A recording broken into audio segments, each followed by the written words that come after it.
there are certain things that we are going to experience as leaders and being in this realm, because we go through these emotional roller coasters of like, fuck, we're up one day, then we're down, then we're up, and sometimes we're down. And it just, you'll find certain things that you do that kind of, you, like, number one is, you know, I used to wake up right away and go straight to my phone and check my work emails. And that would fuck me up. And so I stopped that. I stopped that completely. And so now when I wake up in the morning, it's just all about me. And so it's like I'm feeding my mind, I'm feeding my brain, I'm feeding my future, my brand. You know, I do so much in the morning. So by the time I get in here, I'm so fucking revved up. I'm pumped. Like, yeah, I got a video up, I got a fucking post, a blog, an email, you know, everything's firing. And so I've already made so much moves. By the time I get in here, I'm ready. Whereas before, you know, without the morning routine, I'd hit snooze and I'd be in the office within an hour, you know, and checking my emails in the car on the way. Because you wake up to the fire, you're actually setting the tone for that day, and it's going to weigh on you even more.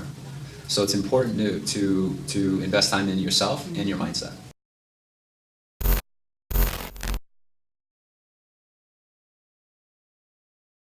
For you, what were some of the toughest learning curves you had when you first became a manager? I think the toughest thing was thinking that everyone wanted it as bad as I did. Yeah. It's because you'll look at some of your reps and just like, dude, why don't you just fucking figure it out? I feel that all the time. Like, why don't you want it, dude? Like you're gonna be like this forever. And so that's one of the hardest challenges. And I think the way that I got over it was just understanding that it's harder to convince someone to change their ways, and instead find their why. So find what motivates them, and you'll find it by kind of understanding them, right? And so some of them will naturally just be good on the phone, and so they'll just graduate to senior CSR. It doesn't necessarily mean that they're driven to become a loan officer. They want to make a lot of money. Some of them are just kind of going along with the ride. And so if you figure out that, you know, you could just chat with them and be like, hey man, so, you know, what do you see yourself in like a year or two? And depending on that answer, you can kind of tailor it in a craftful way to help complement whatever it is they're doing in the job. You know, so like, I don't know, I'm thinking about maybe getting into marketing. Okay, cool. So what's cool about this job, right, is that you're obviously in marketing, you're going to understand how to grab attention and kind of blend the two, right? So like when I first became a manager, one of the hardest things was because I was very young and everyone was older than I was. So they didn't really take me seriously. And so I had to kind of maneuver in a different way because it was hard for me to give them orders when I'm just some kid. Yeah, exactly. Right? And so now this challenge was even like if we're kind of like colleagues, like I was just a loan officer with you, now I'm promoted and you're reporting to me. You know? So you got that barrier to break through. But how you actually break past it is you set the tone and you create kind of like a team signature, like a common goal for everybody. And it has to be a common goal for you too. And so I know you guys may not necessarily produce or do calls, but at the same time you can actually lean on each other and be, you know, kind of like the Joey versus Brittany. Does that make sense? So, and then talk trash. Like literally, like, hey, we kind of do. I know. We do already. So it has to go out through your teams where it's almost like on an Excel spreadsheet where you guys look at your guys' teams and figure out, okay, who's the strongest? They're gonna line up with your strongest, and then so on and so forth down to the weakest. And then all day long, it's like here's a score, right? So you got first quarter, second quarter, third quarter, fourth quarter, and then you get the approval to do little incentives and treat the top, you know, maybe 2 agents or whatever to something. And what that does is it just constantly reminds them where they're at, but then they're reminded that top agents are at like fucking 40 for the day, and they're at like 5. Exactly.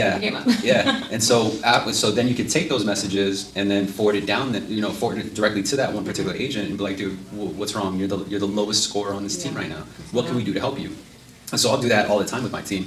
You know, we have what's called a dub system. So every single day they're looking for 2 points. So it's a little bit different from you guys, but there may be a minimum quota for your guys' agents. So they could be like, you know, you need 10 transfers for the day, whatever, right? So come up with a catchphrase, you know, like I don't know, whatever you guys want. You know? So we typically need 2 actions for the day. 2 actions? Yeah, so it could be 1 submission, like an income calculation, or 1 handoff. Oh, word. Roll with the dub. You know, get your dub. Right? Who first to get lit, right? Like that's all I email. It's weird. Like who got smoked? Email I sent out to them, and then they'll respond. They'll buy into it. Like light me up. And so, but that's just kind of that's that signature thing. But because everyone's focused on that game, then everyone kind of holds each other accountable. Right. Whereas if they don't know who the top person and what they're doing, they don't feel singled out or pressured to also commit. Right. So if you guys are doing points right now, that's good. You know, where you're constantly reminding them where on the totem pole they stand, and you're good because it's going to single out who's not catching up. Right. And so when those time comes where you're able to single them out, then you can kind of coach accordingly and say, hey, I want to help you get to where you belong and towards the top. Right. You know, so let's do this. I've been listening to a couple of your calls. I think that in comparison to, let's say, Monique, who's way up here, you know what she does? Here's her secret. You know, now they feel kind of this common bond, like, hey, thanks for letting me know the secret. Exactly. Right? Like you're hooking them up.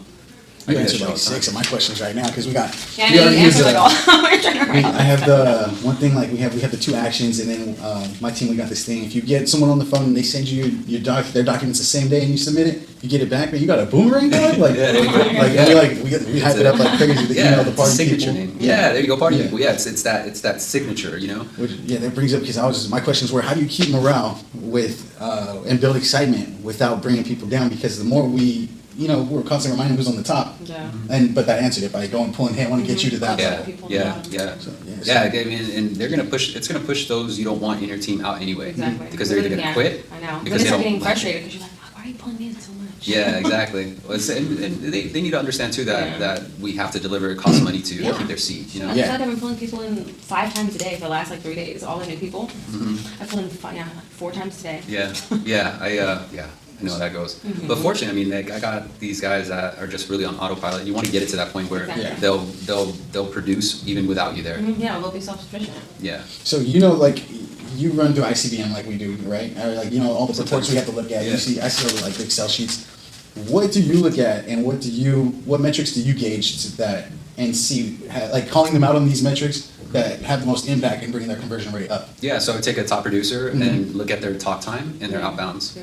And then I would take a snapshot of that and look at someone who's not producing as much and say, hey, check this out. In comparison to your numbers versus their numbers, this is how much money they'll make. How much money do you think you'll make? Exactly. You know? 9 calls, they have 30 calls. Yeah, exactly. So do they get paid rips? They get paid for every file that they hand off to the senior or junior How level. much? 25. Okay, so potentially they can make how much per day? I mean, minimum, we'd like for them to make 50, but then they also get paid 25 again when that loan funds. Mhm. And then if they send anything to Lexington, they'll get paid on Lexington as well if the person signs up. So 25 for one handoff? Yeah. Okay, and that handoff needs to be pre-qualified. No, it just needs to make it to the senior junior level and they get paid for it. What the fuck? Yeah. Yeah. Yeah. That's wild, dude. Yeah. Right. Okay, yeah. What the fuck, dude? I'm moving over to y'all team and shit. Yes. Man, all They right, so literally collect docs, submit it to income calculation for Flat World, Once they and get then complete. once it's complete, they hand it off to a senior loan officer, and then they're done. there you go. I mean, I already come up with so many different ideas. And that's you know, why it's so frustrating. The formula's simple. It's almost the Yeah. same as knowing the role and sticking to it. Yeah. Staying in that box, and then we still get these rebuttals of like, well, I did that, I tried everything. So have you guys ran the math to where if they earned $100 a day on top of their pay, how much they would make per month? No, I haven't broken it down. I tried breaking that down and get the buy-in for $100 a day. Break down So the you incentive. to make a bill a day. Who's making bills? Like the top producer on my team last month had 40 handoffs for the whole month. So it's what, $1,000? Yeah, straight 1,000. Yeah. She had 40, Selena had 40. Is that 1,000? 48. Yeah. And then on top of their fundings from their transfers as a CSR and those handoffs, she Right. walked out with it was like 1,300. Yeah. Okay, so $1,300 on top of their pay. Yeah. And so our goal is to make $100 a day because that ends up turning to $200, Yeah. ideally in their eyes, right? So the idea is to make $100 a day, and then you sell them the dream of actually being $200 a day. Right. Right? Say in order to get this higher amount, you actually need to average about $100 a day, and they'll only believe it if you believe it, Right. and you actually draw out a map. And so, that's where the whole dub concept came from, was that in order to fund 10 loans a month, you need to be on average of 2 actions, and our actions are walks Right. and elevations. Oh, yeah. So if they understand the math and it makes sense, Right. Yeah. then you actually are able to kind of break down and structure how they get it. And so you can give them tips on like, hey, there are probably people that are burning your time, or you're not in the right mindset. Yeah. You know? Yeah. And the last question I have is, we all try to keep it professional here. We all, check ourselves at the door and come in with business only. Sometimes that doesn't work and you end up having bad days. And how do you keep from projecting that to your team even when you do your best? And it's like, I'm still in a rut, but I'm going through it. Music. Oh man, same. Music. That's why I walk around here with those AirPods on a lot. You have to create kind of your own, like I have a specific playlist to kind of change my mindset. But I practice heavily with the morning ritual. So I feel like I'm off balance if I don't get my morning in. right? So there are certain things that we are gonna experience as leaders and being in this realm because we go through these emotional roller coasters of like, fuck, we're up one day, then we're down, then we're up, and sometimes we're down. And it just, you'll find certain things that you do that kind of, you, like, number one is, you know, I used to wake up right away and go straight to my phone and check my work emails. And that would fuck me up. And so I stopped that. I stopped that completely.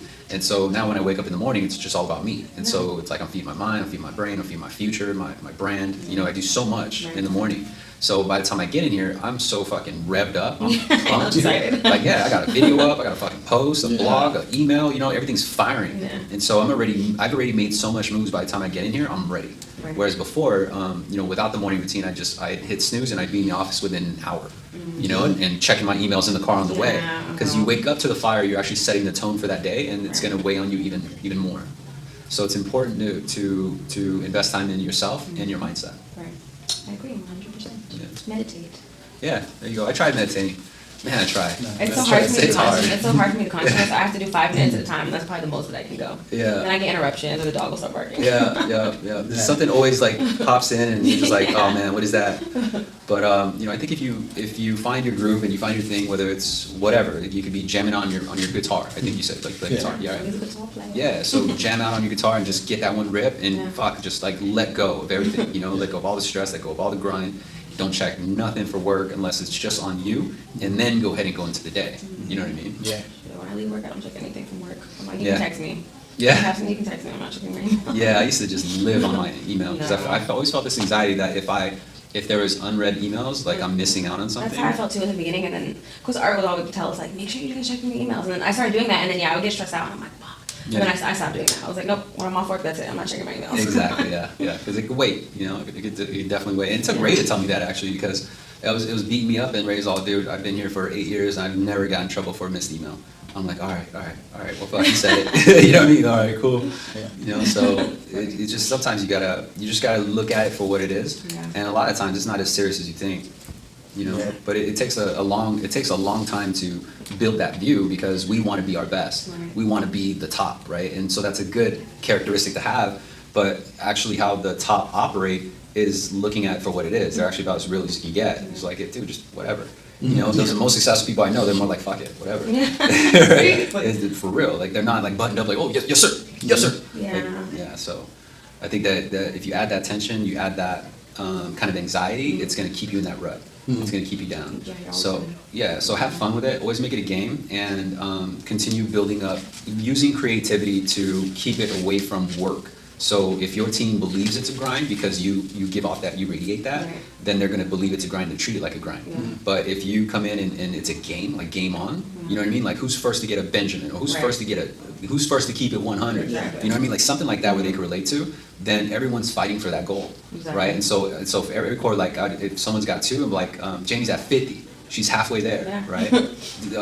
Scott's at 75. He's just got one more before he makes his full 100. Right. You know, so it's just always at the common goal, but you're shouting out people, and then you can start to go down on the people not there and be like, hey man, you haven't made $50, let alone 100 in a minute. Right. How can we get you to 100? What are you running into? And then they're gonna tell you, they're like, dude, I need to do this because naturally we want to fit in, and if we're the lowest one, there's this shame that goes in with it. So you can leverage a shame, but don't leverage it in a bad way. Like, hey bro, you're broke. You know, you're just like, hey, I want to help you get paid, man. There's a lot of fuckers here getting paid. You know what I mean? And more importantly, if you're serious about becoming a loan officer, this ain't shit. Yeah. You know, like all you got to do is just get them over to junior. You know, so take advantage of that because, you know, you could potentially make an extra 2 G's a month. Yeah. You know, and when you have your team meetings, like just talk about like, man, what would an extra $1,000 a month get you? You know, would it upgrade your car? Right? Would you get a nicer apartment? Right? You start putting that in thoughts and say, well, the reason why I asked you is because we're rolling out a new game, and it's about $100 a day. If we get $100 a day, that's going to ramp us up to what 2,000 per month, right? And so the funny thing is though, is that actually is going to build up, and it's going to kind of accumulate, and so it's an additional 4 technically because 100 turns into 200. Right, so you get paid up front and then you get paid again on the back. Yeah. Does that make sense? Yep. So the idea is to actually get that to an additional 4. So even though no one's ever seen it, as long as you believe it and you paint the picture of it, then they'll actually start believing it, Yeah. right? So the question is, well, how much would an extra 2 Gs per month get you? What would you do with it, right? And you go through the cycle. It's like, what would you do with an extra 2 Gs a month? What would you do with an extra 2 Gs a month? They'll be like, I buy a car, I buy blah, right? And you just want to keep these in mind, and then you can circle back at them where if they're falling off, I'm like, hey, bro, I thought you said you're gonna get a Mercedes Right. Benz. Right? What happened to S500, bro? You know? And you kind of rub back in their face, and they're like, oh, okay, because that's their why. Whatever Right. they say is going to be their why. Like, that's in their immediate goal. Because a lot of them are young, so they're probably not thinking 5-10 years ahead. No. You know, so they're thinking about right now. But if you catch them off guard and they don't know why you're asking them, what would an extra 2 Gs a month get you? Whatever they say is actually what's driving them. Right. So they're like, man, I'd help my mom out. Yeah. Right? Or, oh, I'd probably get a new car. Right. And so just keep that in mind, because those are the one-offs. So when you hit them on that one-off and you be like, hey man, I want to help you get that new car you were Right. talking about.